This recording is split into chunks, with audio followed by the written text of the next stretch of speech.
Hello YouTube, how's everyone doing? It's Professional here. So today we're doing the next part of Black Ops 1. We're continuing our hardened campaign, and we're going to be doing the mission of Vorkuta. And I'm also going to talk a lot about history on this part. I'm going to talk especially about the Soviet Gulag system and about Vorkuta. Now, let's continue where we left off here. Let's do hardened. And also, I'm wearing the Soviet M35 jacket, which is actually the same jacket that actually Mason wears in this part.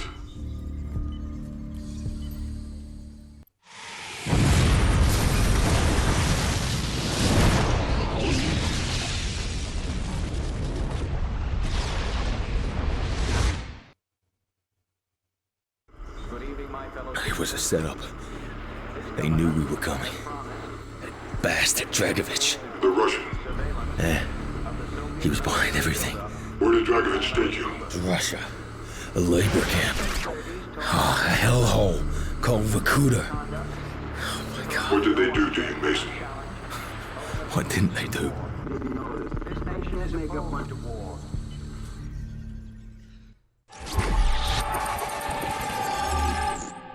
Why didn't Castro just kill you? Why did he give you to Dragovich? Because Castro and Dragovich were working together. Yeah, you were a gift. Yeah. Right. Where did Dragovich take you? Vorkuta. He had to fight. Just to survive. What happened in Vorkuta, Mason? I was on my own. Almost a year. Think, Mason! What did they do to you? I'd given up hope of ever getting out. But Victor Reznov found a way.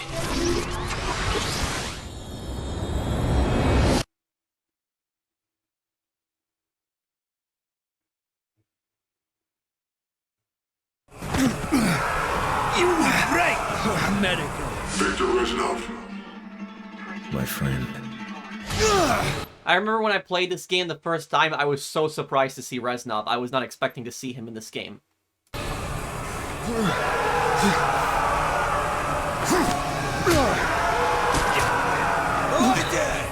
You hit like a child! Только через село, понимаете? Собаки!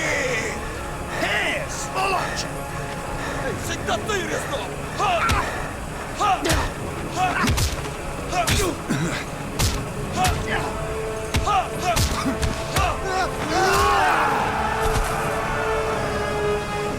Reznov. Mason. Every journey begins with a single step. This is step one! Security! Now, we take Vorkuta! What is step two? So, wanted to talk a bit about the history here, and this part, just like in the first part, I'll talk a lot about the Gulag system. And about the Gulag system, these are basically the Soviet forced labor camps that existed. And if you want to know how many Gulag camps existed, somewhere around 30,000. That's how many Gulag camps there were. And people say that it was like 400 something Gulag directories, but what they don't understand is that a Gulag directory had incorporated several camps, oftentimes hundreds of camps in one directory. So these were a series of network of camps, and some gulags, they had thousands of prisoners. Other gulags, they maybe had like 100 prisoners. So there were smaller, camps that were kind of considered gulags, but then there was also the larger ones. Now, about the Gulag system, and I'm also going to get a little emotional talking about this because my great-grandfather had actually been in a Gulag, but I will get to that in a little bit. But about the Gulags, and this is the part of history that a lot of people don't know, the Soviets actually were not the ones who actually created the forced labor system in Russia. A lot of people don't know that. People think that the Soviets were the ones who created it, but no, the Soviets weren't the ones who created it. The Soviets were the ones that had the most amount of forced labor camps. They had the worst forced labor camps, that's true, but they weren't the ones who actually created the system. So who created the forced labor system in Russia? It was actually the Tsar, the monarchists. So a lot of people actually don't know this, and there's a lot of like monarchists, like people who like defend the monarchy in Russia, and like they leave comments, for example, saying, oh, the Soviets did this, and the Tsar never did stuff like this. That's not true. The Tsar actually had a lot of labor camps in Russia. I don't know how many labor camps he had. I was trying to find the exact amount, but it was a lot that the Tsar had in Russia. Now, the Tsar did not, to be fair, the Tsar did not have as many, labor camps as the Soviets did, like Stalin. The Soviets had way more labor camps. I would say 10 times more labor camps than the Tsar did. But the Tsar was the one who started the forced labor camp system. And the forced labor camp system actually goes back to Russia all the way back to the 1700s. And what these camps were actually called is they were called katorgas. That was the name of the camp under the Tsar. So when you hear the word katorga, basically think of Gulag, but think of Gulag under the monarchists. So when the monarchy ran it, and basically the reason that the forced labor system was created was because Russia had actually taken over Siberia in the 1600s, and there was not that many people that actually lived far out east in Siberia. There was native peoples that lived in Siberia, but the population was not that high compared to Western Russia. And so the Russians wanted to mine minerals and other resources that are actually in Russia, in Eastern Russia, in Siberia. Wood, precious minerals, gold, diamonds, a lot of different things. Siberia is very rich in resources. It's one of the richest, areas in the world in resources. And so the Tsar basically said, we will send all these political prisoners out to the eastern parts of Russia. They'll mine gold. They will, they will find these minerals. They will, cut lumber, and then we'll export all this stuff to Western Russia. Now, about this, what would you have to do to get thrown into a katorga camp? The katorgas camps were for a lot of times political prisoners. Now, there are people that defend the Tsarist katorga camps, and they'll say, oh, he's only the most dangerous of criminals. Sure, there was dangerous criminals in the katorgas, but there was plenty of political prisoners that were actually in the katorga camps. And, for example, a lot of Polish prisoners were in the katorga camps. So when the Russian Empire actually controlled eastern Poland, what happened was they tried to Russify Poland. They basically tried to erase Polish culture. So Poland is largely a Catholic nation, and what the Russians did was they tried to force Russian Orthodoxy on Poles, and they closed down Catholic churches. They opened up Eastern Orthodox churches, and if Poles were actually caught trying to practice Catholicism, they would actually get deported to katorga camps. And also, if you spoke Polish, they actually tried to ban the Polish language over time. They removed it from schools. They would force kids in Poland to only speak Russian. They were essentially trying to erase Polish culture and Polish identity.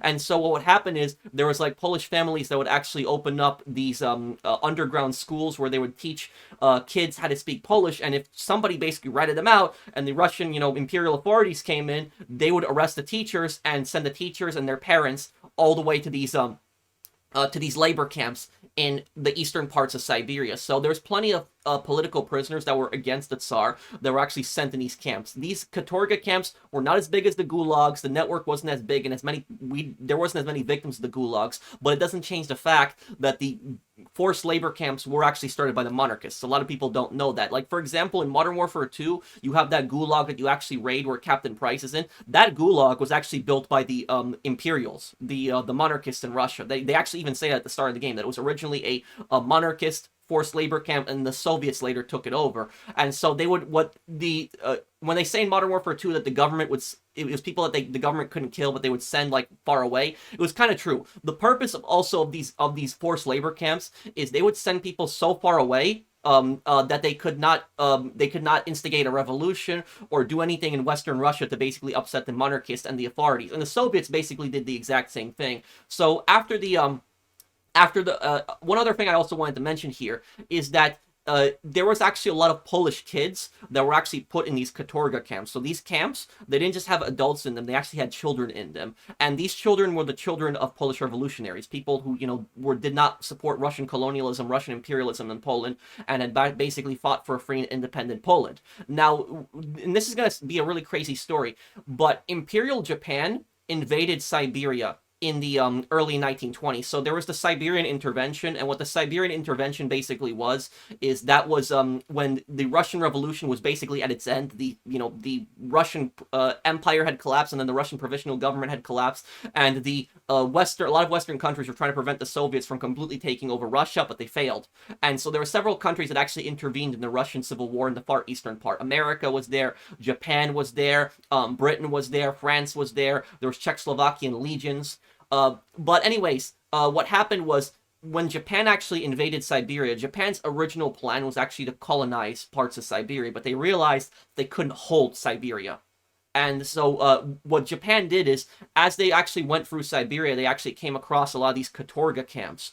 And what the Japanese did was they found like entire camps of just Polish kids in them, like Polish children. And these children were basically like abandoned in these camps because it was like the Russian Civil War was coming to a close, and these were previous imperial camps.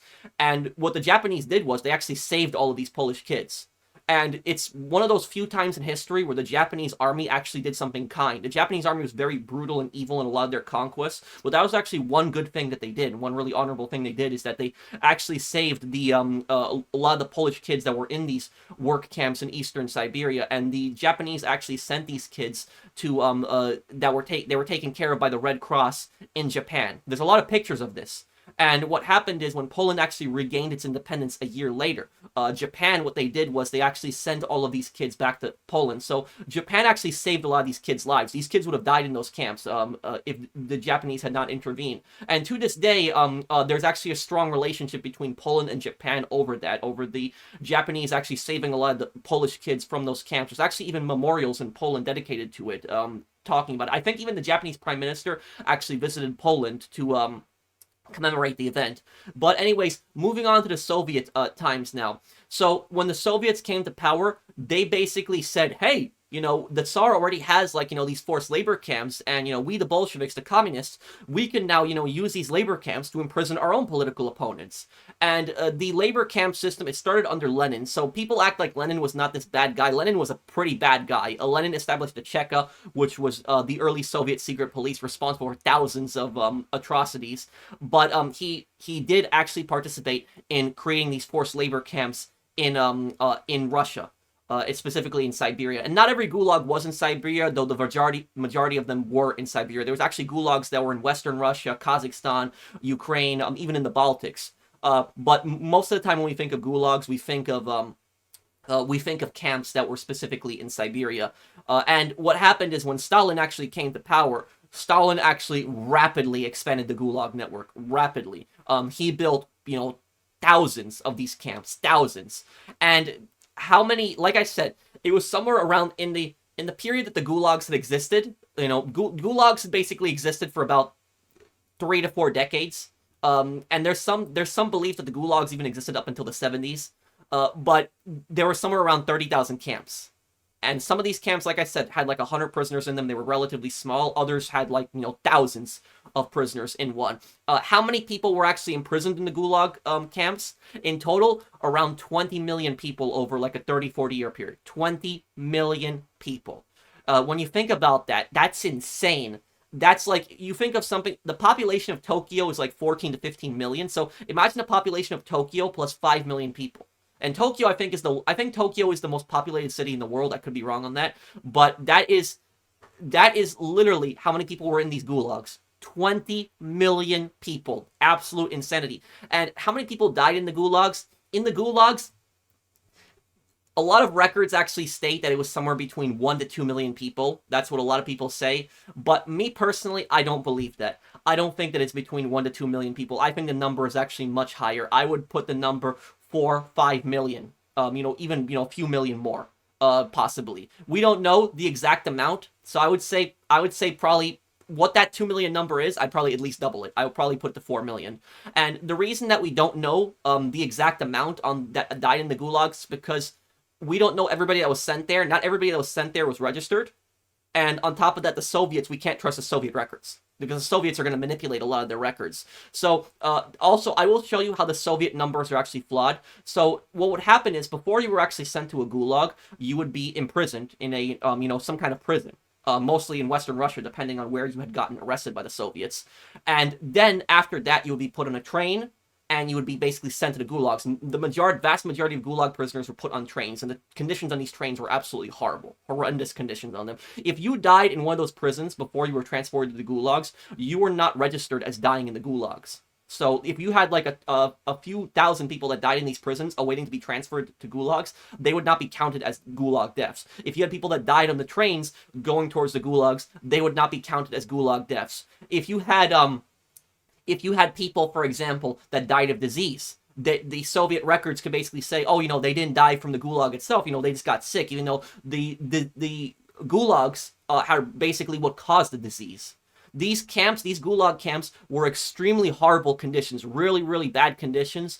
These were so far out, a lot of them in eastern Siberia, that you would not be able to escape from them. Even if you tried to escape from them, you wouldn't bother, because it is so cold and it's so far from any kind of civilization. The closest town to a Gulag could be hundreds of miles away. That's really how far, towns and civilizations are from it. So even if you go out in the woods, even if you somehow escape from the Gulag, the chances of you actually surviving in the wilderness are actually very slim. So basically, it was like a way to demoralize the prisoners, saying you are never going to escape from here. You are basically going to be trapped here. You are going to be working. It was a really cruel, messed up system. And the thing about this is that you hear people saying, oh, the Soviet Union was the workers' paradise. The workers' paradise, right? Workers' paradise that had, built, 30,000 work camps and had killed how many, using slave labor, killed how many millions of people in these camps. Just disgusting. And I will tell you this, is I constantly hear, like, communists, for example, they trash talk America, and they say about America, they say that, America is this, evil imperialist nation, blah, blah, blah, over and over and over again. And they act like the Soviet Union was this, like, force for good. And I will tell you this, I'm not here to defend American imperialism. I know that my country has done bad things. I'm not shy of it. I criticize American imperialism all the time. I've talked about it before in a lot of my history videos whenever I, play through a lot of games and do streams. But the thing is, though, is that if you're trying to compare, like, America and the Soviet Union did far, far worse than America ever did. America made bad things. They did bad stuff, sure. There's countries America shouldn't have invaded, shouldn't have gotten involved in. I agree with that. But did America build 30,000 slave labor camps and kill millions of people? No, they didn't. And so that's like, you compare that to the Soviet Union. In America, you can, criticize the American government. You can, say screw the president. You can even, say screw capitalism. You can say, I'm a communist. I support, I hate capitalism. Blah blah blah. This. Try doing that in the Soviet Union. Try basically saying in the Soviet Union that, I hate, communism, I'm a capitalist, communism does not work. You will not be seen from again. You will basically be deported to a work camp. You will be deported to Siberia. You will not be heard from again. There's actually a joke. I think it was Reagan who actually made the joke. And the joke basically goes that in America, you can go and criticize the president, and you can tell the president, I don't agree with you. I think that you're an idiot. And you're talking to a Soviet citizen, and you say, you can't do that in your country. And he says, yeah, I can do that in my country. I can go to the Kremlin, and I can say, basically, screw the American president. You get the joke? But you can't actually say that about the government itself. So that's it. So and that's the thing is, it personally pisses me off when I just see all of these communists just basically talk about how the Soviet Union was this force for good, and it was a workers' paradise. Yeah, it was a workers' paradise that had basically millions of people that were using slave labor. Yeah, millions of people imprisoned in these camps. Disgusting. And I will say also about this is there's a lot of like communist propaganda that goes around that basically tries to slander the victims. So they attack the victims of the gulags, and they say, oh, the victims of the gulags, they were fascists, they were Nazis. Were there Nazis in the gulag? Yes, there was Nazis in the gulag. There was SS members in the gulag. That is definitely true. But the vast majority of gulag prisoners were not Nazis. That is actually just communist propaganda that they're putting up. They're basically doing that to basically make the Soviet Union look better, and trying to basically blame the victims of it. So yes, there was bad people that were in the gulag prisoners, but the vast majority of people were political prisoners that had not even done any kind of harm. There was actually a guy, because Poland was under a communist government that was basically a puppet of the Soviet Union. And if you want to know how bad the gulag oppression actually was, in my mom's town in Poland, there was actually a Polish guy, and he was actually just so happy. He was running through the streets with just tears of joy. Why was he so happy? It was because his son was born. He had a child that was born, and so he felt like he was the luckiest guy in the world. His son was born. He was now a father, and he was so happy. But do you know what his mistake was? His mistake was that his son was born on the exact same day that Stalin died.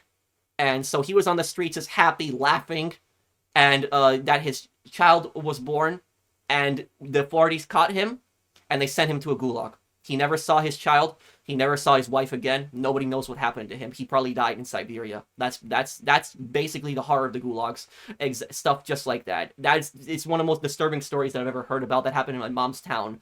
But that was it. If you didn't show any kind of sadness for Stalin's death, that's stuff like that would happen to you. And going to my great grandfather now, talking about him in the Gulag system. So my great grandfather, he was actually arrested and he was sent to a Gulag camp. And what was my great grandfather's crime? My great grandfather actually didn't commit a crime. The criminals were actually the Soviets. They were the imperialists. They were the colonialists who actually came into Poland. My great grandfather was actually a Polish soldier, and he fought on the eastern side of Poland. And this is the part that the communists constantly omit this part from history, that the Stalin actually had an alliance with Hitler in the Molotov-Ribbentrop Pact. And in the Molotov-Ribbentrop Pact, there was a secret clause in there that basically called for the division of Poland, that Nazi Germany would conquer and annex Western Poland, and the Stalin would basically conquer Eastern Poland. And so after Nazi Germany invaded Poland September 1st, 1939. The Soviets invaded Poland September 17, 1939, 2 weeks later. And my great-grandfather was actually one of the soldiers, one of the Polish soldiers that was actually on the eastern side that fought against the Soviets who were invading his country. And what ended up happening is his unit surrendered. His, entire army unit surrendered. He got captured. He got imprisoned, and he got taken to the a gulag in Siberia. I don't know what gulag he was at. The only thing that I know is that it was somewhere in Asia. It was in Siberia. And he knows that it was in Asia because he was on a train for 2 days. That's how long he was on a train for. So he knows it was somewhere very, very far. But anyways, about my great-grandfather. He was taken to a gulag in the eastern parts of Siberia, but he's very, as bad as it was, he's very fortunate that he was actually not one of the Katyn members. So what actually happened was Stalin, what he did was he took 20,000 Polish prisoners of war and he executed them in the cotton forest. 20,000. It was absolutely horrible. These were prisoners of war that were taken in the invasion of Poland. And what Stalin did was he basically took them to the woods in Katyn, which is in Smolensk, Russia. And what they would do is they would hold people from the back, and then there was the executioner that would take a pistol and just shoot them in the back of the head, and they would just dump them in this mass grave. And so this was 20,000 victims that died there. Now, and this Katyn massacre is actually going to be pretty important later on. But what happened is, my great-grandfather, when he was put on that train, he was on that train for 2 days. No water, no food. People actually died on the train. And once he actually got off the train, the prisoners were actually fed fish. And even though the prisoners were actually fed fish, the fish was actually spicy. And the prisoners were not given any kind of water. And so imagine that you die of dehydration in the coldest place, somewhere in northern eastern Siberia. That's what basically happened. And so there was prisoners that would eat the fish, and they wouldn't have any water, they wouldn't have anything to hydrate themselves with, and they died. And I don't know how my great-grandfather got through this. I've seen pictures of my great-grandfather. He was a very muscular guy, so that's probably how he got through it. But he was a very tough man. He was a soldier, and on top of that, he was also very tough mentally. So the only way to survive the gulag is you have to be tough physically and you have to be tough mentally. If I was in a gulag, I don't think I would survive. I don't think I would make it personally. So it's like you have to be a very tough man and very mentally, very physically tough and very mentally tough in order to basically survive something like that. The guards in these camps were very sadistic. They were very evil, very, very bad guys. The guards in these camps were extremely loyal to the Communist Party. They were very loyal to Stalin. So they were the guards in these camps were very, very ruthless, very, very evil. And somehow, I don't know how he did it. I don't know how my great-grandfather did it, but my great-grandfather survived in the gulag. He survived for 1.5 years. And I will also say about the gulags is that when somebody was on the verge of death, when they were pretty much, not able to work anymore and they were about to die, sometimes what the Soviets would do is they would release them. And the person would die right afterwards, after getting released, and they would say, oh, he didn't die from the gulags, he died because he was just really sick. So you see, that's how they basically manipulated records. They made it, they would release people that were on the verge of death, and then they would basically say that they would say, oh, it wasn't the Gulag that killed them. So we don't know the exact amount. A lot of people say it's between 1 to 2 million. I personally think that it's higher. I think it's somewhere near 4 to 5 million that died. I don't know 100%, but that's just my best guess on it, because it's just the amount of people that were deported, the amount of people that were arrested, sent these gulags. We're talking millions of people, and a lot of people did not actually come back. There was actually one. If you want to know how bad the Gulag fatality rate is, there's actually one Gulag camp that as I was like researching the Polish prisoners of war. There was actually one Gulag camp. It was actually called Kolyma. And this Gulag camp was actually in the very, very far eastern part of Siberia, very, very far. It was this place was so far east, it was actually closer to Alaska than it was to Western Russia. That's how far east this place was. And there was between 10 to 12,000 Polish prisoners that were actually sent to this camp. Out of the 10 to 12,000 Polish prisoners, only 583 actually survived. That is like 5% of all of the Polish prisoners actually survived. So these Gulag camps, so many people had died in them. So many people. And if that was just one camp where only 5% of people survived, and we're talking like, somewhere around 20 million people that were imprisoned in these camps, you have to think about exactly what the number is. The number is, in the millions of people that died in these camps. And even people that died afterwards after being released, they died primarily because their health deteriorated so much in these camps. So going back to my great-grandfather, what happened was a year and a half later, after my great-grandfather had toughened it out, I don't know how he survived it. He was a very tough man. He somehow got through it. You would basically be you would be mining rocks in like negative 20 degrees weather. So like negative 20 degrees weather, they'd be forcing you to mine rocks. And what happened is Nazi Germany invaded the Soviet Union. It was Operation Barbarossa, June 1941. And Stalin had basically chased the Polish government in exile out of Poland. But now he was requesting aid from the same government that he had chased out of Poland. Now, about the Polish government in exile. The Polish government in exile, they flew to Moscow and they met with Stalin. And they told Stalin, release all the Polish prisoners that you have in these gulags, and so we can form an army to help you fight against the Nazis. Now, Stalin agreed to these requests. But what happened was, when the Polish government in exile, when they were looking at the records of the amount of prisoners that were released, they noticed that there was something severely off. They were off by thousands. That were never coming back. And specifically about the Katyn massacre. Stalin basically told the Polish government in exile, when they were asking about the Katyn soldiers, like what happened to them, the 20,000 that were executed, Stalin was basically saying, oh, I released them in Iran. Like, I released them in Iran. I don't know what happened to them. They were released. And they, and then what ended up happening is, in 1943, the Nazis actually found the mass graves. So when they were actually fighting in the Eastern Front, they found the mass graves of the victims. And what the Nazis did was they actually created a propaganda movie. And, Goebbels, who was the Nazi minister of propaganda, he created a movie basically blaming the Soviets for the massacre. And the Soviets did do the massacre, but the Nazis were actually using this, to their political advantage in order to create distrust and conflict between the Allies. And what happened is the Polish government in exile got really angry at the Soviets, and rightfully so, and basically it broke off relations with the Soviets at that point. And what ended up happening is the Soviets, when they retook the area, the Soviets dug up the graves again, and the Soviets had actually what the Soviets did was they made a propaganda movie blaming the Nazis for it. Now, there was actually an international investigation that was actually done about Katyn, and I think it was led by Red Cross members. And the Red Cross members, once they were a lot of them were actually American and like British, even like prisoners of war that had actually done the investigation. And what happened is these prisoners of war really had no reason to lie. When they actually came back to the West, they were no longer under Nazi control. These prisoners and a lot of these Red Cross members who had actually done this investigation claimed it was the Soviets who had done this horrible massacre. It was the Soviets who had done this. And the Nazis were really evil people. They were really horrible people. But this was one massacre they didn't do. It was the Soviets who had done this massacre, and they were intentionally trying to blame the Nazis for it. And so that was a perfect example of just the amount of suffering that like Poles have had under the Soviets. And it was somewhere over 500,000 Polish people were actually in total arrested by the Soviets. It was just disgusting.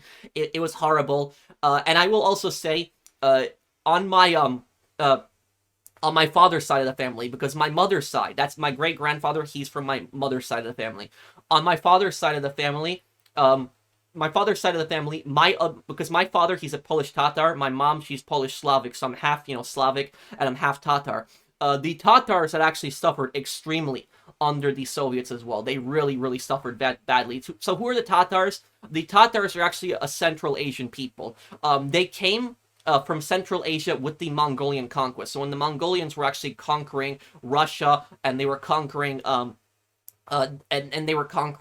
Eastern Europe, the Tatars were a huge part of their invasion force. They were in the Mongolian army. Now, when the Mongolian Empire actually collapsed, a lot of Tatars had actually remained in Eastern Europe, and that's basically where my father's family comes from, because my father's family they're Polish Lipka Tatars. It's an ethnic group in Poland. It's a minority in Poland.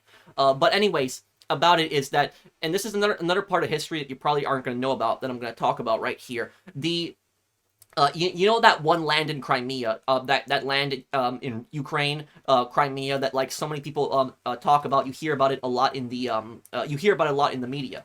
So about Crimea is Crimea historically was not Russian. It was not Ukrainian. So it didn't belong to Ukraine. It didn't belong to Russia. Well, who did it belong to? It actually belonged to the Tatars. The Greeks actually lived there before then, but the Tatars were really the ones who built the civilization in Crimea. And the Tatars had their own kingdom there. The Tatars had their own country in Crimea for 300 years. And what happened was the Russian Empire and the Ottoman Empire had a series of wars. The Russian Empire ended up winning that war. And what happened is the Russian Empire signed a treaty with the Ottomans. I forget the name of the treaty. I'll have the treaty up on the screen, but basically the treaty guarantees Crimean independence. And a few years later, the Russian Empire just broke that, and what they did was they annexed Crimea, and that's how Crimea ended up becoming part of Russia. And then later it became part of the Soviet Union, because after the revolution. So they had their own, kingdom there for 300 years, and then the Russian Empire taken it over, and then later it became part of the Soviet Union after the revolution. In 1944, when Stalin had basically chased the Nazis out of Crimea, what Stalin did was he actually accused the Tatar population of collaborating with the Nazis. And some Tatars did collaborate with the Nazis, it's true, but he accused the entire population, the entire islands, the entire peninsula's population of collaborating with the Nazis. And Stalin was doing this on purpose because the Tatars had basically been a thorn in his side for a long time. The Tatars were completely against Soviet imperialism. They wanted the Soviets out of their land. They did not want the Soviets there at all. And so Stalin was using this excuse to get rid of them. And he said, they collaborate with the Nazis. Some of them, yes, they did collaborate with the Nazis, but the vast majority of the population did not. And so what happened was you had a 250,000 people, basically exiled, thrown off of their land, and forced into settlements in like Eastern Siberia, forced into gulags in Eastern Siberia. And out of like the 400,000 something Tatars that were actually exiled, some of the higher, some at minimum, they're saying that 100,000 Tatars died, but the higher rates saying that around 200,000 Tatars died in that forced relocation. And so that was like about 50% of the Tatar population, when they were thrown off their land, they died, being sent to the eastern parts of Siberia. So that's why to this day, when you have like Tatars, like Russian Tatars that like live in like the very far eastern parts of Russia, the reason they're there is because they're descended from the Tatars that were actually in Crimea that were forcibly deported off of their land. So they were forcibly displaced off of their land. And then what happened was, then Stalin, what he did was he settled the land of Russians. So he settled the land of Russians, and he displaced the original population. And this is this basically just shows you the forced labor camps that Stalin did. Stalin is one of the most evil men in history, doing stuff like this. And there was actually a very famous Tatar, a Soviet war hero. I forget the guy's name. I'll have the guy up on the screen. But basically, he was a famous Soviet pilot, and he was a Crimean Tatar, and he had achieved a huge amount of kills during the Great Patriotic War. That's what they call World War II in Russia, by the way. So he had achieved a ton of kills. He shot down so many Nazis. He fought for his country, and he thought that his country would have his back. But what happened was the NKVD tried to actually deport that Soviet war hero's own family just for being Crimean Tatars. So when people say, the Soviets didn't discriminate people based on race, they very much did. They went after people that were ethnic Tatars. They literally went after these people based on their race, and they deported them off of their land. And what happened was he actually confronted the NKVD agents, and he told them, I'm a hero of the Soviet Union. And hero of the Soviet Union is like one of the biggest like medals that you can get. And the NKVD agents did not care, and they actually got into a fight with him. And what happened was his friends, they weren't even Tatars, they were other, Russian pilots. They actually backed him up in that fight and fought against the NKVD, and they got into a fist fight. And eventually what happened was the NKVD backed off, and I don't think they deported his family because he was like such a big Soviet war hero that it would have looked really bad if they had done something like that. But you think about that, they were going to deport a Soviet war hero's family. A Soviet war hero's family as well. So that just shows you the evil of the Soviet Union and the evils of Stalin. As for my great-grandfather, going back to him, what happened to my great-grandfather is he was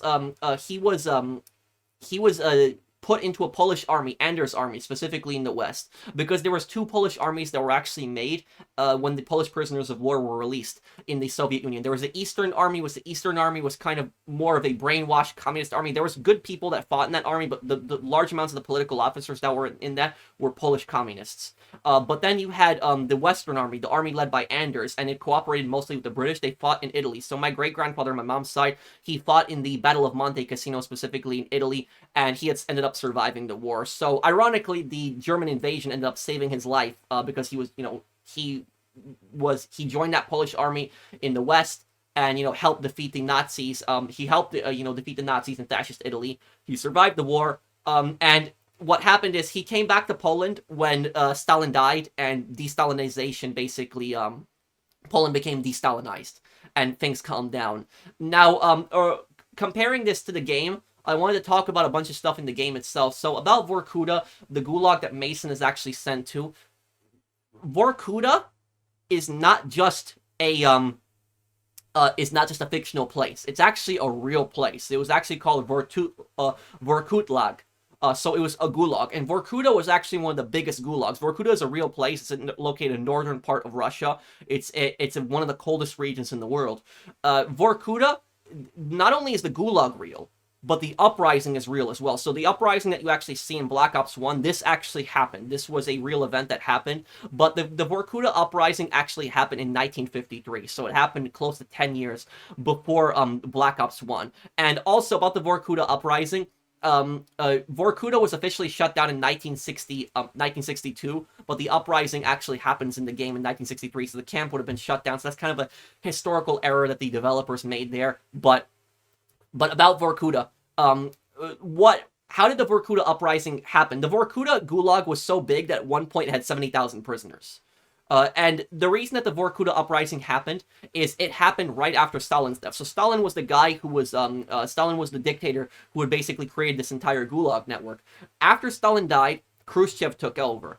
And about Khrushchev, Nikita Khrushchev was one of Stalin's top guys, but despite being one of Stalin's top guys, Khrushchev actually hated him. And Stalin actually mocked Khrushchev. He even called Khrushchev a bald Ukrainian. So Khrushchev absolutely despised Stalin. He hated Stalin. He remained loyal to Stalin because he didn't want to get killed, but he hated Stalin. But Khrushchev also did some bad things. Khrushchev actually carried out atrocities for Stalin, so he was actually involved in some bad things that Stalin had ordered. Now, about Khrushchev, when Khrushchev came to power, Khrushchev de-Stalinized the Soviet Union. And a lot of people argue over why he de-Stalinized the Soviet Union. Some people say he de-Stalinized the Soviet Union because he was scared that these people would go after him, that some of Stalin's supporters would go after him. Other people believe that he had a change of conscience, a change of heart. I think it was probably a mix of both. I think that he realized the evil that Stalin had done, and even for him being a hardline communist, he realized that a lot of the stuff that Stalin had done is he's gone way too far. And what Khrushchev did was he de-Stalinized Russia, and he basically got rid of all these people. So when he de-Stalinized the Soviet Union, he got rid of all these people in Stalin's, top cabinet. A lot of these people. Like, one of the worst people that was in Stalin's cabinet was this man called Lavrentiy Beria. And about Beria, Beria was heavily involved with the secret police. Beria was one of the most evil Soviet leaders of all time, one of the most evil ones. And Beria was arguably probably the worst guy in Stalin's cabinet. Out of all, the people in Stalin's government, he was probably the worst one. One of the reasons Beria was so evil is what Beria would do is he would drive around Moscow in his limo, and he would find random women on the streets. And the thing about this is you got a communist that's driving around in a limo. But he would, he drove around in his limo, around the streets of Moscow. He would find women that he liked, and he would kidnap them. And he would force them into his limo, and then he would rape these women. And what he would do is then he would drop these women off home. And what he would do is he would give them a bouquet of flowers. If the women actually took the bouquet of flowers, they were let go. He didn't do anything to them. If they refused to take the bouquet of flowers, he would send them to a gulag or kill them. And the reason he would send them to a gulag or kill them if they refused the bouquet, because accepting the bouquet was basically them accepting that it was consensual sexual conduct when it was rape. So if they accused him of rape, if they didn't take the bouquet, he would force them to a gulag and kill them. And the really creepy thing about Beria is that Stalin's daughter actually visited Beria's house. I don't know why she was there, but when Stalin actually found out that his daughter was at Beria's house, he called Beria and told him, "Don't you dare touch my daughter, or it will be the worst mistake of your life." And Beria didn't do anything to Stalin's daughter. And Stalin didn't punish Beria after that. So Stalin knew that Beria was driving around, kidnapping women, raping women, and murdering women, and he did nothing to stop it. That's how evil Stalin was. He knew that one of his guys was doing something like this. He even, almost did it to his daughter, and he did not stop him. The only point he cared about is when it was his daughter that was involved. He didn't care. And about Beria was actually arrested, and he was executed. He was killed by firing squad. And as Beria was actually killed by firing squad, he was saying, this is, uncalled for. I deserve a trial. I deserve a trial by jury. I deserve, my constitutional rights, blah, blah, blah. And he was begging, don't shoot me, don't shoot me, don't shoot me. And it's so ironic, considering such an evil man would beg for a trial by jury when there were so many people he murdered, so many people he killed, and he did not get he didn't give them a trial by jury. So it was karma, basically, what happened to him. And that was the thing about Khrushchev, is that Khrushchev is not a good man. He's a bad guy, but he's not as evil. Stalin was evil. Khrushchev, I would just say, is a bad guy. Khrushchev did some bad things. He was involved in Stalin's purges. He, initiated he was involved in the Cuban Missile Crisis. He basically caused the Cuban Missile Crisis. He had, he invaded Hungary in 1956. So he was involved in that as well. So Khrushchev did do some bad things. He was also involved in the Berlin crisis and building the Berlin Wall. He did bad things, but one good thing that he did do is de-Stalinizing the Soviet Union. And when Khrushchev de-Stalinized the Soviet Union, he saved millions of lives, millions. Because if Stalin's government had continued to operate even after Stalin's death, like Stalin's people, they would have kept killing people, and they would have kept putting people in gulags, and they would have killed so many of them. And Khrushchev, what he did was he ordered an amnesty. And the amnesty basically said that if your gulag sentence is less than 5 years, then you will be released. And what happened is a lot of people had their it was a very common sentence to get 5 years in a gulag, but 5 years in a gulag was a death sentence also. Even if you got 1 year in a gulag, it was a potential death sentence because of how horrible the conditions were. But here's the mistake that Khrushchev made. The mistake that Khrushchev made is that the amnesty that he gave did not apply to people who were accused of political crimes. So if you were a political prisoner in a gulag, the amnesty did not apply to you. And so there was hundreds of thousands of people that were released from the gulags when Khrushchev took power. But because it didn't apply to political prisoners, and there's a lot of political prisoners in a lot of camps, there was anger that when people heard that when there was people in a gulag, imagine that you're in a gulag, right? And you see other prisoners being released, and you're told that you're not getting released because you're counted as a political prisoner. It's going to enrage you, and it's going to make you really angry. And this is what happened in Vorkuta. The reason that the Vorkuta uprising started was because the prisoners started seeing there was people in their gulag that started being released as part of the amnesty, but the political prisoners did not get released as part of that amnesty, and it made them angry. And what happened was the political prisoners, for I think it was 2 months, they refused to work. They would just sit and they would refuse to work. They basically strikes, walk out, they would not work at all. And Khrushchev did not know what to do at that point, because Khrushchev knew that if he had used force, he would basically be seen as Stalinist. But at the same time, is Khrushchev didn't want to release the political prisoners. So that was one of Khrushchev's biggest mistakes, is that he should have released the political prisoners. And then what ended up happening is the prisoners got even more angry, and it turned into a riot. And then the Soviet military went in, and they killed a bunch of prisoners, and they shot them, and it resumed control of the camp. The Vorkuta uprising is not as violent as it is in Black Ops 1. In Black Ops 1, it's way more violent. A lot of people died in it. A lot of people died in the Vorkuta uprising in real life, don't get me wrong. But in real life, the prisoners did not seize control of the armory. The prisoners did not get guns. The Soviet army basically came in and started shooting prisoners that were striking. That's what happened in the Vorkuta uprising. And there were soldiers that died in the uprising. Official Soviet records claim that no Soviet soldiers had actually died in the Vorkuta uprising, but I don't believe that. I believe there was definitely, soldiers that died in the Vorkuta uprising. We don't know exactly how many, because the Soviets aren't going to admit that one of their soldiers died from prisoners. But I will tell you also this: even if you are the most peaceful person in the world, you are completely against violence. You would never imagine yourself ever hurting another human being. I guarantee you, if you were in that gulag, you would gladly beat these soldiers to death. Even if you were the most peaceful person in the world, you would never want to hurt anybody. You would engage in the riot, and you would beat these soldiers to death. And the reason for that is because everybody has their limits. Everybody has limits where they're pushed, and even the most nicest people in the world have breaking points where they snap. And imagine that being constantly, being years in this gulag, being starved, barely getting enough food, mining rocks, negative 20 degrees weather, getting sick, seeing your friends die of disease, getting beaten to death by guards, and then you just see a bunch of prisoners getting released, and you're not getting released. It's going to enrage people. And so a lot of these gulag prisoners, they knew that their lives were over. They knew that they were never getting out of there, and so their attitude was basically I'm going to take these guards with me too. That was basically it. I'm going to beat these guards to death too. And so yeah, I personally think everybody watching this video, if you were a gulag prisoner, including myself, all of us would have joined in on the riot. All of us would have. And all of us would have attacked these soldiers and the guards. These guards, like I said, were very evil. And even if you're the most peaceful person in the world, you would want to strangle these guards. You honestly would. It doesn't matter how against violence you are, everybody has their breaking point. When you're starved, when you're basically pushed to the limit, your work nearly to death, you're denied food, you're constantly beaten by sadistic guards who make fun of you, everybody has their breaking point. And that's what ended up happening in Vorkuta. So Khrushchev tried to end up shutting down more gulags, but one of the reasons that Khrushchev did not release the political prisoners is because of a really dark fact.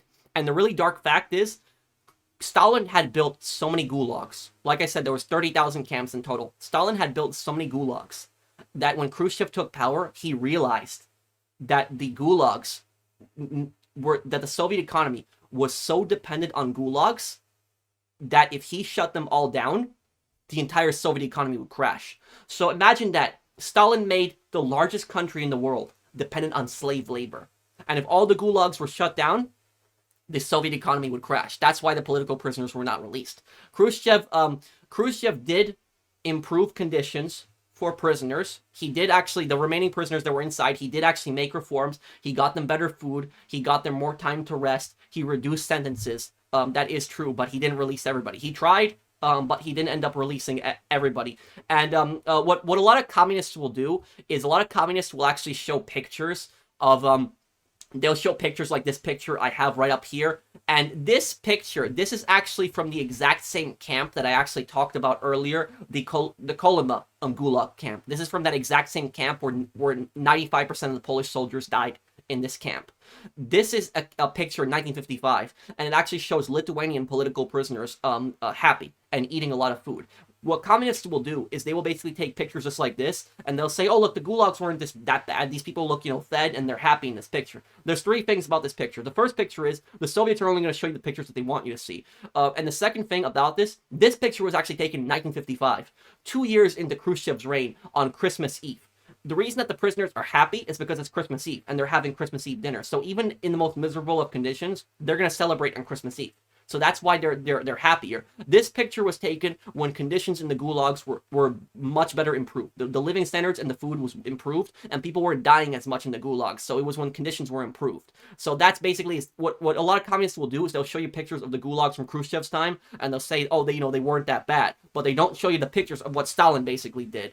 And last point that I wanted to make about the gulags is that one of the largest uprisings that I actually read about was the Kengir uprising. This one actually happened in Kazakhstan, and this uprising is actually a lot more similar to the Black Ops 1 uprising. So this is probably what inspired the Black Ops 1 uprising. Like I said, the Vorkuta uprising, they never seized the armory. In the Kengir uprising, they actually did seize the armory. What ended up happening with the uprising is that the reason that the uprising was triggered was because they were a lot of people that were not released because they were political prisoners, but what happened was some of the sadistic guards in the camp beat some of the prisoners to death. So something happened, and they beat a bunch of prisoners to death, and they did this in public, where all the prisoners saw this. And they thought that by beating these prisoners to death, that this would scare the rest of the prisoners into working. Now, what ended up happening is the rest of the prisoners, they were not scared of the guards anymore. They were actually furious and angry that these guards had basically killed their friends. Because like I said, a lot of these guys, they knew that their lives were over. And they knew that they were not getting out of that situation. And so they basically said, screw it. If I'm going to die here, I'm going to take these guys with me. That was basically the attitude. And so the prisoners, what they did was they overran the guards. They rushed the guards. They actually broke into the armory. They took AK-47s, machine guns. They took over the entire gulag. They actually took over the entire gulag. There were several soldiers that actually died in this. Again, Soviet records only claim that there was only soldiers that were wounded in this, but that's BS. There was definitely soldiers that died in this. But they took over the actual, the entire gulag, and they actually kept control of the gulag for like an entire month. And what happened is the Soviets had actually sent people to negotiate with the prisoners. And the prisoners, they made several demands. They told that they wanted reduced prison sentence. They wanted the sadistic guards to be arrested, like the guards who murdered their friends. They wanted those guards to be arrested in charge of murder. They wanted a better, camp commander to be replaced, like somebody who's not as cruel. They wanted several reforms to the camp, better food, more time to rest, better beds, a bunch of, and all of their demands were fairly reasonable. And the Soviets would agree to the demands, but they wouldn't put it in writing. So the Soviet generals would come into the camp to negotiate with the prisoners, and they would say, we agree, but they would not actually put it in writing. And the prisoners realized that they didn't put this into writing. And what happened was the prisoners demanded, we want to see somebody from the Central Committee. We want somebody from the Central Committee. The Central Committee of the Soviet Union was basically the top people in the Communist Party. So they were like the elites, the very top people in the Communist Party that controlled the country. And they had, and the Soviets said, okay, we'll send somebody from the Central Committee to sign a treaty with you. And they lied. Nobody from the Central Committee was coming, and at basically 3 o'clock in the morning, the Soviet army basically set up a bunch of flares, and what they did was they used snipers to kill the guys on the rooftops, the prisoners that were controlling the rooftops, and then what they did was they sent T-34 tanks into the camp, and they mowed the prisoners down, and you had hundreds of prisoners that died and were executed afterwards, and a lot of the prisoners were sent to different camps, just so that they weren't together again in the same place. Afterwards, and the prisoners tried to fight back, but they had no chance because the prisoners had seized control of the armory. They had AK-47s, they had machine guns, but they didn't have any anti-tank weapons. They didn't have anything to stop tanks, and so an AK-47 isn't going to do anything against a tank. So that's ultimately how the Kengir uprising was suppressed. But that's basically it. That's basically me talking about the Gulag system. I'm kind of emotional about this because of what my great grandpa went through. I'm thankful that at least my great grandpa had survived, the horrible situation he got through. But he definitely knew friends. He had friends that did not make it and died there and perished there. And to this day, we don't know the exact amount. Like I said, I think it's in the millions, people that died. You have 30,000 camps, and you have over 20 million people in those camps. That's you had millions of people that died. And the fact that people, I will see stupid comments of people defending the Soviet Union and saying, Soviet Union was a force for good. Stalin was a nice guy. He cared about the working class. Blah blah blah. This, and yet he used slave labor. The largest country in the world that was funded entirely by slave labor. But that's the Gulag. The Gulags is one of the most disgusting prison networks in the world. And the Gulags, I think, might even be the largest prison network in the world. I think they might actually have been. I would have to research that a bit more, but that's basically the history of the Gulags. I hope that you guys weren't too bored by this. I want to explain a lot of the history as I go through the mission. But anyways, let's continue on here, and let's continue the mission here. 3, 4, 5, 6, 7. So this is one of the One of the best Call of Duty missions, and if you actually look at the objectives, it actually says Step 1, security keys. Step 2, ascend from darkness.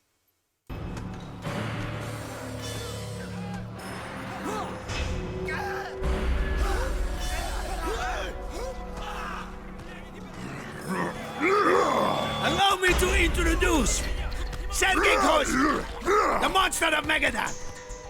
I'm glad you're a friend, Sergey. And about somebody like Sergey, there's no way that somebody would be that muscular being in a gulag. The only way they would be in there is if they were that muscular before they got in the gulag. But somebody would just lose their weight pretty quickly being in a gulag. Step 2. Ascend from darkness.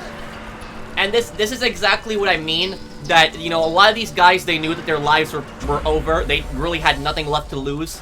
And if they got the chance to basically beat the crap out of these guards and beat them to death, they would definitely do it. Reznov, you sure can trust us, America. With my life. He and us are not so different. We are all soldiers without an army. Betrayed, forgotten, abandoned. In Vorkuta, we are all brothers.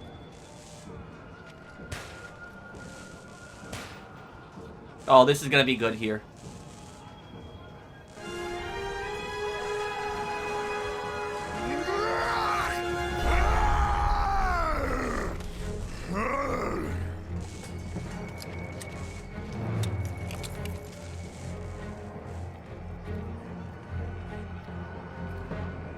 Reznov, your men must know this is suicide. Victory cannot be achieved without sacrifice, Mason. We Russians know this better than anyone. Prepare yourself, man.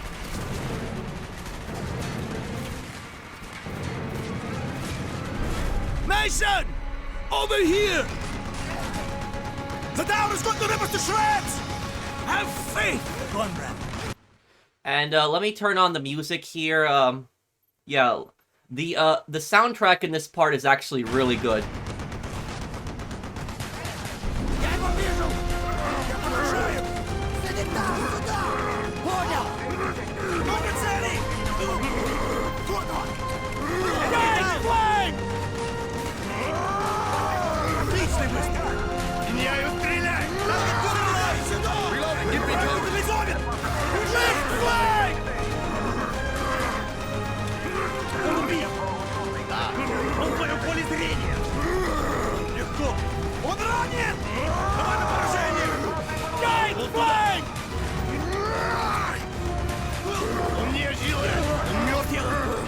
Скоро его не будет! All across Vorkuta! Our comrades! Rise to the cause! Yes, yes, my friend! Left flank!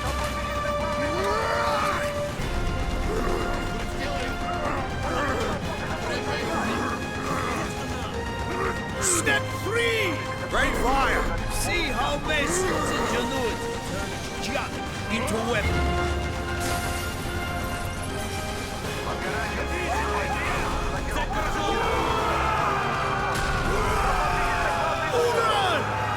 Never lose faith, my friends! Never! Months of planning, Mason. We will not pause. We will not falter. We will be free or die trying.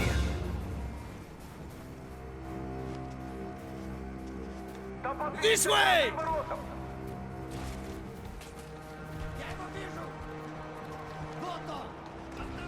Sergei! Break open the arms lockers! Mason, climb the tower and support the uprising in the south!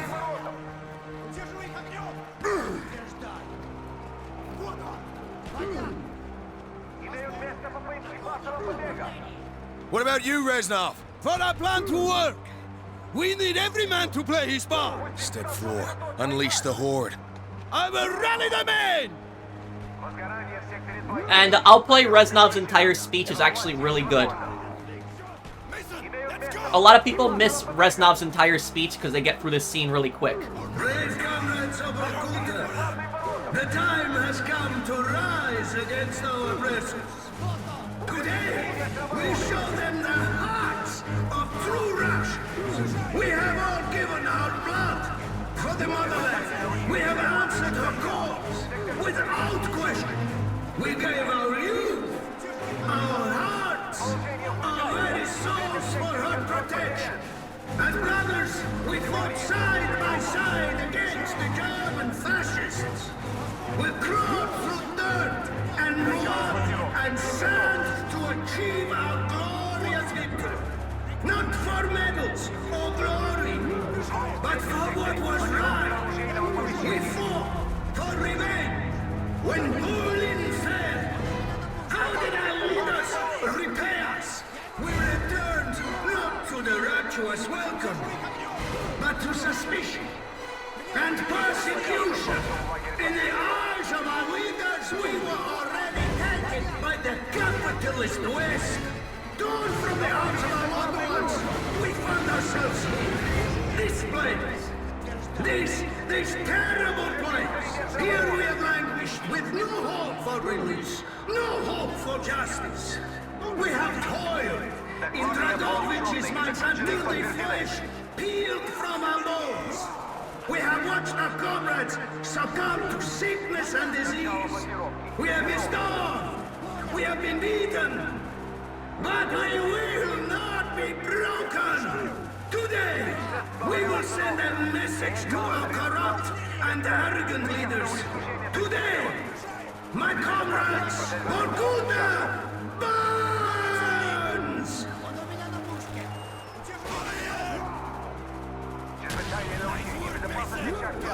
Сектор 4. Внимание! Всем группам!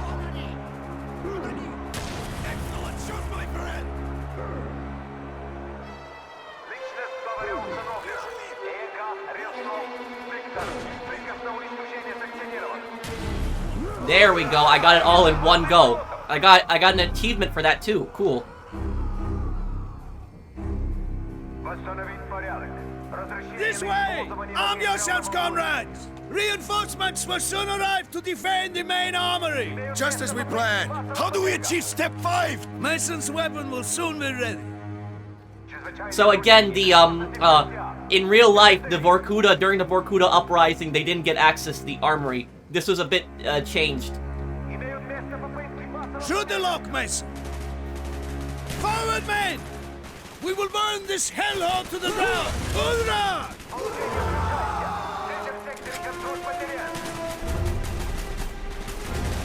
Отправ! Давай на поражение! Он убит! Нас ранены! Он у меня пределы! Отличный выстрел! Sail your vengeance, comrade! Блокировка оружейного помещения. Да, вот туда! Увеличение беспорядка. Вас понял! Подтверждено. Он у меня на дужке! Раненый! Держу их! Now, tell them that live to live! Он ранен! Сила поражена! You are weak! Вот он! Я вижу, это я! Он прав! Die! Spare no one! Накрой их! Понятно! He's down! Залетай сюда! Он у меня Paint на the пушке! walls with their blood! The chopper is here! Good! How is this good? Because it is as we wish. Step 5! Skewer the winged beast! Quickly, Mason! So they had planned this for months. They knew that the Soviet army would send. Oh crap! They planned this for months. That they knew the Soviet army would send in a helicopter. Upstairs! Get to the harpoon! Let's hope this works! Mason, grab the harpoon! This is gonna be Choose good. your moment. Hurrah! And you can see this helicopter in Black Ops 6. It's still there, crashed. Блокировка завершена. Эвакуация невозможна. Чрезвычайное нарушение безопасности в шахте. Сектор Он у 4. меня на пушке! Hey! You all know what to do! Черт! Бойца ранено! Враг нейтрализован! Конечно! Push forward! Вон они! Вот туда! Grenade launcher. Okay, Flank! perfect. Flank around! Я вижу! Have no fear! Держи в поле зрения! Up the stairs! Go! Go! Go! Take no prisoners! You heard them, comrades! Начало блокировки. Готовьтесь. This is kind of more similar to what happened in Kengir, and this, you would not want to be these guards right now, after, like, what these guys went through. They tried to lock down the armory! Stop them! Keep firing! Fight! Like I said, these Gulag prisoners, they went through, like, so much, they knew their lives were pretty much over, and there is literally nothing more dangerous than somebody that has nothing to live for. And you would bet that if these prisoners got the chance, they would definitely go after these guards, 100%, after these sadistic guards. Sergei! No! Mason, more guards are coming! Get this door open!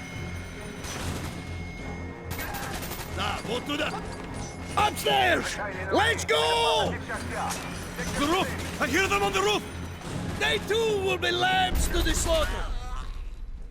Подавит путь. Вот они! Вот! Вот он! Вижу их! Понятно! Удерживай их огнем! It matters little.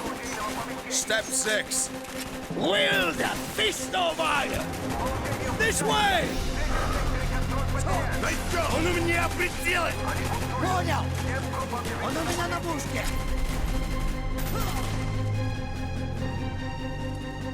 Восстановить порядок. Разрешение на использование огнестрельного оружия. More reinforcements! We have little time! They're trying to breach! Do not let them! Подтверждено. There! The blowtorch will shoot down В these! третьем секторе. Блокировка оружейного помещения. Keep me covered! Меняю стрелять! Подтверждаю! Ты зоркий! Я их вижу!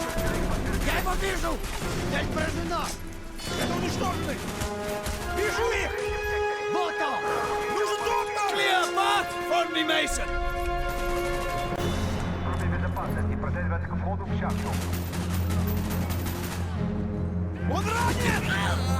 Имеют место попытки массового побега. Да, вот туда! Я их вижу! Осторожней! Да! Keep them off me, Mason!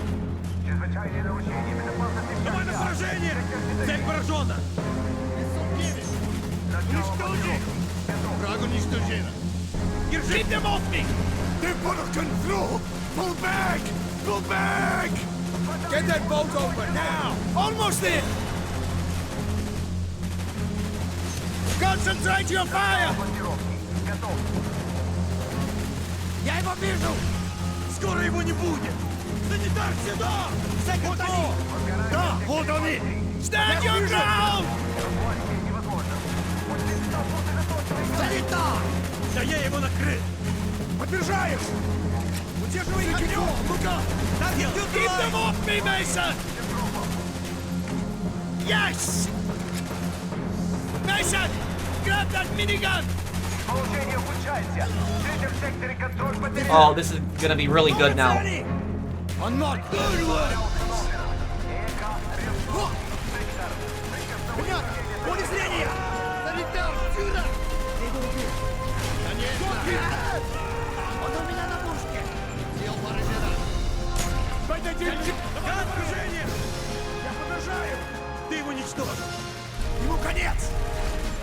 Удерживай их огнем! Санитар сюда! Сделал! Вот они! Господь! Вижу их! Понятно! Вот он! Война генератор! Он у меня на пушке! Step 7, comrades! For honor! For vengeance! For Russia!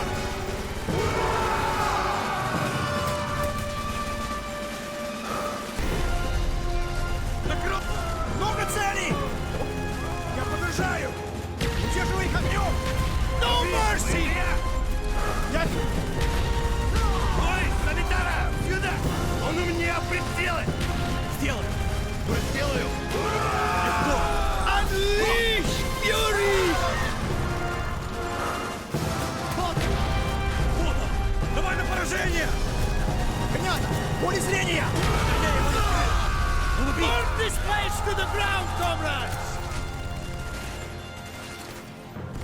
Санитар, сюда! Меняю, стреляй! Побежаю! Уничтожи! Удерживай их огнем! Nice! Он ранен! They are using tear gas!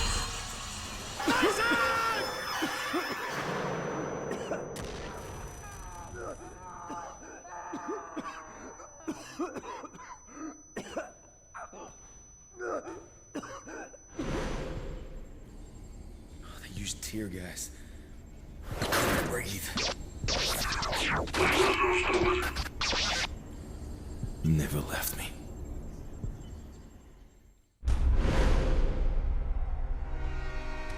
The door will not hold them forever. We do not have much time. Within this shrine, to the hypocritical decadence of Vorkuta's leaders, lays the key to step 8. Freedom. Freedom.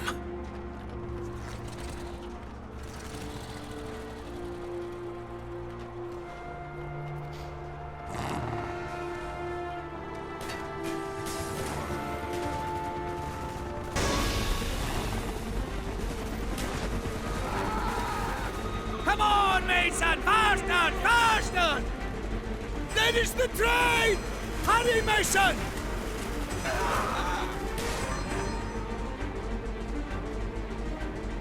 They're not letting us go without a fight!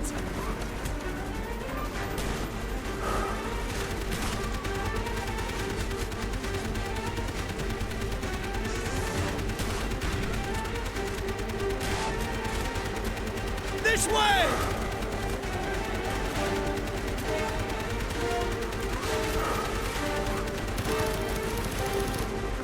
MG! Jump on the truck! Oh, this is the best part now.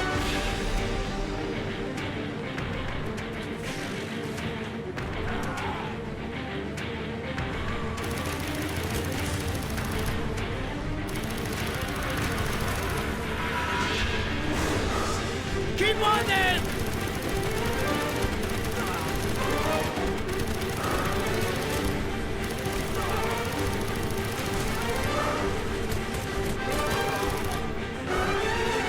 Where the fuck's the train? There! Jump, Mason, jump! Go, Mason, go! Your turn! Come on! Step 8, Reznov! Freedom! For you, Mason! Not for me! Reznov!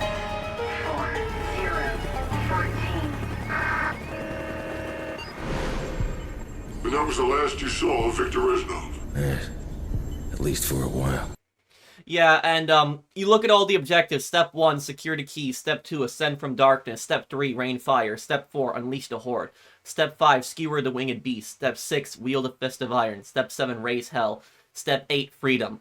I will tell you that the first time that I played this game, I was like, how old was I? 16 when I first completed this mission.